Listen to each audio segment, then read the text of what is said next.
Hello students, good morning.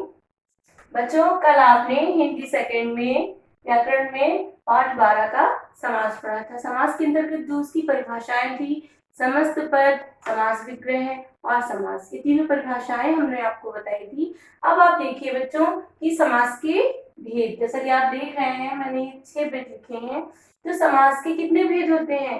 अब आपने notes में देखा होगा कि समास के निम्नलिखित 6 भेद होते हैं। कौन कौन से होते हैं? आप लोगों को याद हो गया होगा ना, समास के कितने भेद होते हैं और कौन कौन से होते हैं। तो पहला है अव्ययी भाव समास, दूसरा है तत्पुरुष समास, तीसरा है कर्मधारय समास, द्विगु समास और पांचवा है द्वंद्व समास, छठा है बहुव्रीहि समास। तो बच्चों, आज हम इनकी परिभाषाएं बताएंगे।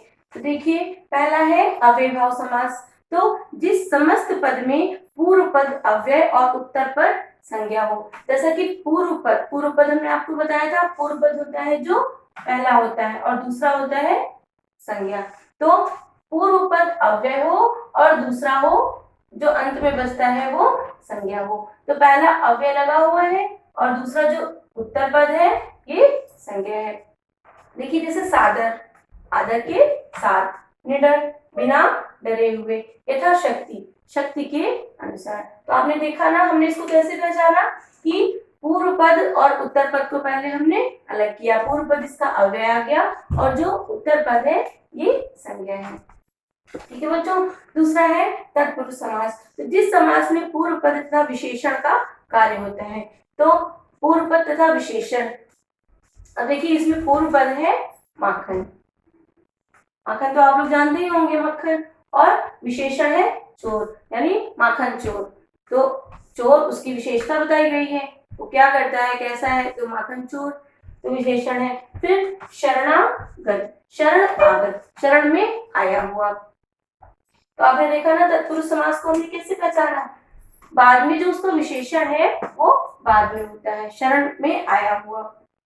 अब देखिए, एक है इसका देशभक्ति, देश के लिए भक्ति, तत्पुरुष समास में देश के लिए भक्ति। फिर है कर्मधारय समास। अब कर्मधारय समास की परिभाषा है, कर्मधारय समास तत्पुरुष समास का ही ये उपभेद है तथा विशेषण, विशेष या उपमेय, उपमान का संबंध हो उसे कर्मधारय समास कहते हैं। विशेषण, विशेष, उपमेय, उपमान, सभी चीजें इसमें देखनी है। तो जैसा कि आपने देखा है, ये हमने लिखा है कि चंद्रमुख, चंद्र के समान मुख, और मृग नयन, मृग हिरण के समान नयन, नेत्र या आंखें। तो इसमें विशेषता भी बताई जा रही है, विशेष भी बताया जा रहा है। तो चंद्रमा के समान मुख वाले और मृग यानी हिरण के समान नेत्र वाले, तो किसी से किसी की समानता की जा रही है। फिर देखिए, अगला है द्विगु समास। अब द्विगु समास में जिस समास का पूर्व पद संख्यावाची हो और पूरा पद समूह का बोध कराए उसे द्विगु समास कहते हैं। अब देखिए बच्चों, पूर्व पद संख्यावाची हो, संख्या यानी 1 2 3 4, इसमें संख्या दी हो। तो जैसा कि द्विगु समास में दिया है त्रिभुज, तो त्रि मतलब 3 और भुज, जो भुज आप लोग गणित में पढ़ते हैं ना, भुज, तो त्रिभुज, त्रिभुज बनाते हैं, 3 लाइनें रहती हैं, लेकिन इसमें संख्या दी हुई है त्रि मीन्स 3, तिरंगा, 3 रंगों वाला, टी इसको अलग करेंगे तो रंग, रंगों वाला, और टी 3, इसमें भी संख्या दी है। और फिर 9 ग्रह, जो ग्रह होते हैं, ग्रह कितने होते हैं 9, तो उसमें भी संख्या दी हुई है। तो जहां पर संख्या का बोध होता है वहां पर द्विगु समास होता है। इसको पहचानने का एक ये सबसे बड़ा लक्षण है कि इसमें संख्या जरूर दी होती है।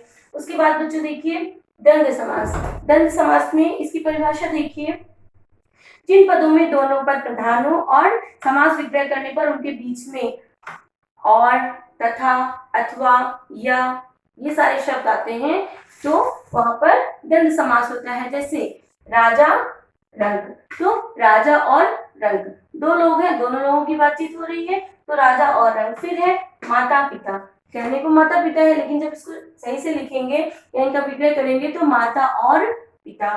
फिर है सुख दुख, सुख और दुख दोनों अलग अलग हैं। तो द्वंद्व समास, दोनों में समानता, दोनों साथ साथ बोले जाते हैं, समानता भी है लेकिन अलग अलग है। इसमें अथवा, या, और, ये सारे शब्द आते हैं। उसके बाद है बहुव्रीहि समास।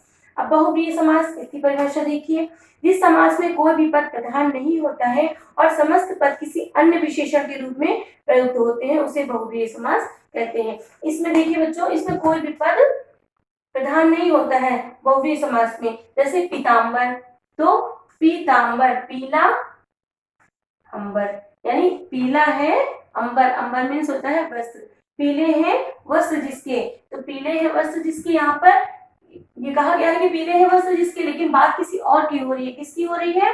भगवान विष्णु की। तो पीले हैं वस्त्र जिसके पीताम्बर। अब गजानन, गज आनन, गज आनन यानी हाथी की जो सूंड है उसको धारण करने वाले या गज आनन भगवान। अब इसमें कहा जा रहा है गज, लेकिन बात किसी और की हो रही है, तो किसकी बात हो रही है? किसकी बात हो रही है बताइए आप लोग? गणेश की। किसकी बात हो रही है? गणेश की। तो देखा आपने, ये बहुव्रीहि समास है।